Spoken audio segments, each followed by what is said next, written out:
Producing any kind of television show involves a certain amount of running around with your hair on fire, but it is especially true when making a show that actually involves a guy whose hair is on fire. Here to tell us about the total insanity that awaits us in season 2 of Twisted Metal, please welcome executive producer Michael Jonathan Smith and the stars of the show, Anthony Mackie, Stephanie Beatriz, Joe Seanoa, and Anthony Carrigan. Welcome, welcome, welcome to IGN San Diego Comic-Con coverage. Hey. Thank you guys so much for being here with us. Thanks for having us. As Sweet Tooth says in the trailer, it is all happening this season. We are finally getting the Twisted Metal tournament, the vehicular combat that the game has made famous. Michael, how will season 2 feel different with the tournament as the focus? And then for the cast, maybe how do your characters feel about that tournament? I mean, I think the season just feels bigger. I think the scope is bigger. I think we have more characters, more action, more thrills, more comedy. I think we just took everything that's great about season 1, the heart and the stories, and we just went bigger with it. You know what I mean? Yeah, and then you guys find yourselves kind of wrapped up in the tournament. How do you guys all feel about that, your characters? My character feels great about the tournament. He's very pro-tournament. He's kind of running the tournament, I would say. As pro-tournament as you could possibly be. As pro-tournament as you could possibly be on that end of the spectrum. Yeah, he's having a field day, and you know, he's pulling all the strings, and you know what's behind door number 3, who knows? Only Calypso. So yeah, it's you know, I'm loving it. Yeah, and as for Sweet Tooth, I mean, he's finally found his path to fame.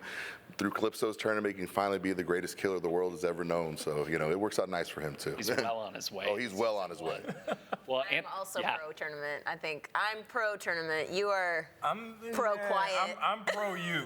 Like, my whole tournament curious, maybe, yeah. Of 2 seasons is well, 1.5 seasons is pro-you. Once I invest, I invest. My quiet is my place of happiness. Well, that's surprising because the last time you saw each other in season 1, she shot you and left you. We're not going to talk about it. All right.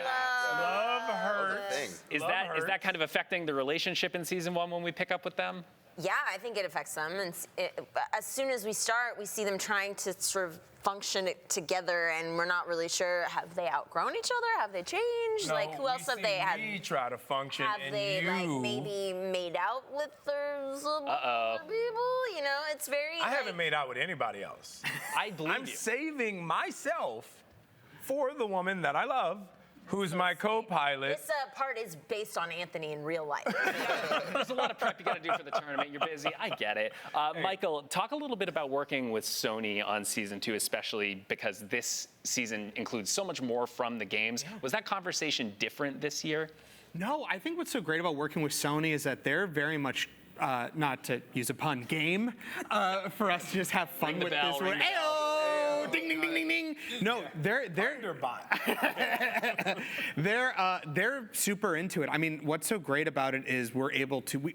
The Twisted Metal games have such a deep roster to pull from, and they're so excited to see all these amazing characters come to life. I mean, we have Mr. Grimm, we have Dollface, we have Axel. That we are very excited for a man between wheels. I mean, why wouldn't you be? And the fact that we're doing so much of it practically, to see these characters like come to life, to literally burst out of the PlayStation, is so exciting. I mean, no, like an alien. It's so exciting, and I think they were so supportive that they saw what we were doing, how we were taking the bones of these characters and really taking our own spin. We really tried to approach it like this season is like the lost Twisted Metal game. And we really wanted to be respectful to what came before, but to really do our own thing with it. Well, you know, Twisted Metal is such an icon of 90s gaming, especially it was in there at the ground level for PlayStation. What was everyone's favorite 90s video game? When you think of the 90s, is there a video game that immediately comes to mind? Sony branded, Sony branded. I was a big Sonic the Hedgehog guy. Yeah. Like when I used to get, I don't know if I can say this. Sonic the Hedgehog guy. 100%. When I was a kid, you know, when we used to get in fights to and from school, we used to try to knock the rings out of people. Sonic the Hedgehog. Were you more of a Sonic or a Knuckles? I don't take you as a Tails guy. No, I'm not a Tails guy. When Tails came, it messed me up. I didn't know what to do with Tails. But I was more of a Sonic guy. I've always been a Sonic fan. Yeah. Oh, yeah. How about you guys? Any 90s games that you liked? I played Twisted Metal. Yeah. Middle school, I would go over to my buddy Carl's house. We'd play Twisted Metal pretty much every day after school. It was just so addictive and so much fun. Thanks, Sony. Yeah, I mean, let's be honest. There wasn't much I wasn't playing in the '90s, so yeah, I mean, it was the full gamut. If it was PlayStation, I played it, and I definitely had it. But yeah, I mean, I know early on, especially around the Twisted Metal days, Twisted Metal was my jam, but Warhawk was like my other jam. You know what I mean? Yeah, nice. Well, Anthony, obviously you're joining the cast this year as Calypso, and pass. Yeah. Well, Anthony, you're joining as Calypso, and I'm curious why he is so interested in giving these drivers the chance to blow each other up in the first place. Like, what is Twisted Metal? Why has he created this tournament? You know, to really unpack it, I think from a psychological level. Yes. Oh, please hold on. I'll put my glasses really on. Think about Everybody get comfortable. It's about control, you know? It's about control, it's about insecurity, deep-seated insecurity. No, but truly, I think he's just loves the chaos of it. He loves the chaos, he loves to see the dynamics of everyone, he loves to turn people on each other at times, potentially. Yeah. But yeah, ultimately, I think he just loves to kind of see the absolute chaos he can orchestrate. I'm a showman, right? Like the first season, you sort of get little bits of it, and Tastes I think of the intercom. and you see like how exciting it is for people to witness and be like quiet, it's like totally wrapped up in it, you know. And as soon as the tournament is announced, it's like, what? The TVs are on? Like, how is this? Where is this coming from? It's like got this like element of like magic-ish that is like no one can really put a finger on it exactly, but everyone's down to play because like what better trophy at the end than your greatest wish coming true? But we all know because we played the games, like if your wish comes true, it's probably not going to happen the way you want it to happen. Exactly, and I'm curious whether that's like magic wishing or if it's like really rich grandparent type of wishing that they can kind of just grant it with money. I don't know. We'll see. That's Very good question. That's a very good question. Yeah. I mean, I will say that, you know, people go to extreme lengths to get what they want. I'd say so. And the gloves come off. That's, yeah, absolutely. But I will say one of the great things about this season and one of the great things about this show is it starts with a blank piece of paper and words. And our first season, when Joe came on set as Sweet Tooth, it set the tone for the rest of the season. Like as soon as I saw him, I was like, that's our show, and our show kicks ass. And then this season, as soon as, like, I remember, I don't know if when he first showed up with his mom. Like regular dude, him and mom, like we're going on vacation, we're just here to say hello. I'm like, oh, that's so sweet, right? Bring mom to set, right? And then he comes out in costume, and I'm like, that's our show, and our show kicks ass. You know, it's like this show is so fun and so interesting because it starts off as just written words, and it's the definition of an actor's dream because these dudes show up and bring so much to these characters, and they're so unique, and they're so like of them that they just set the tone of the show from the first day to it coming out on the 31st. Well, especially as it relates to Sweet Tooth, like such an important part of that performance is Will Arnett's side of that, doing the voice. And I'm curious whether or not the process of playing Sweet Tooth was different for you, Joe, in season 2, now that you knew how that marriage of Will's performance and yours would look. It was much easier this season because obviously, you know, it was a lot of experimentation and kind of figuring out the process in season 1. But I know coming into season 2, we kind of had it nailed down pat, especially towards the end of the season last year. And yeah, I mean, it was pretty seamless. You know, coming in here, we knew exactly what to do, how we wanted to do it. And I think the process was much more streamlined and worked out much better this time. Yeah. Did Will and you have any conversations about like maybe modulating anything this season? Oh, yeah, or? absolutely. Yeah. Did you have any arguments? You like, shut up, Will, I'm doing We'll this. talk about the arguments on the thing. You talk a little about the arguments. Man. Yeah. You know, sometimes Will can be difficult. Yeah. Here we go. Now Famously terrible man, Will Arnett. But, you know, I respect him.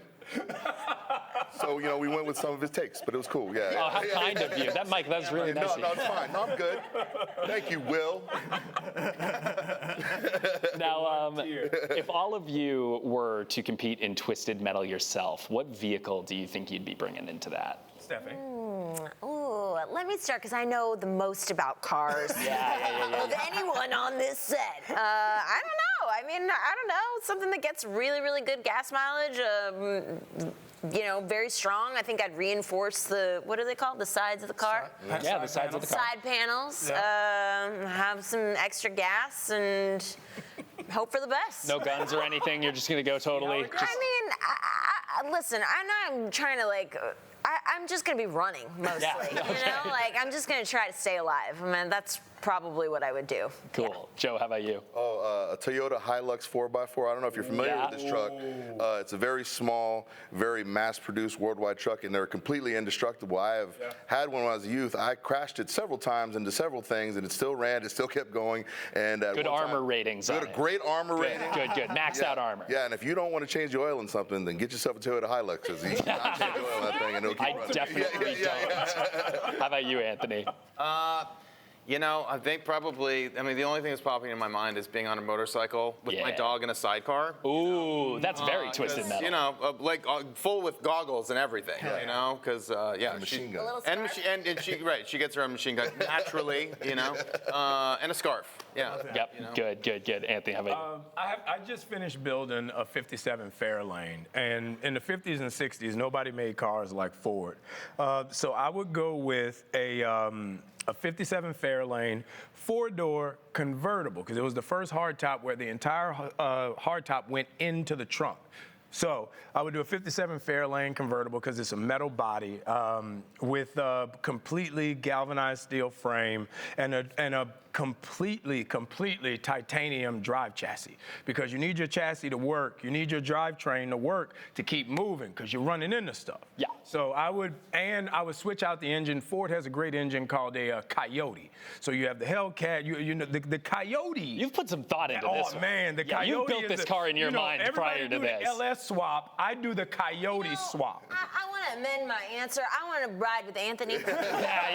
Yeah. Team up. It makes sense. Quiet and John ride together most of the time. Got to do the Coyote swap though. That's 750 horsepower right there. That's Michael, how that's about you? metal. Like the electric slide.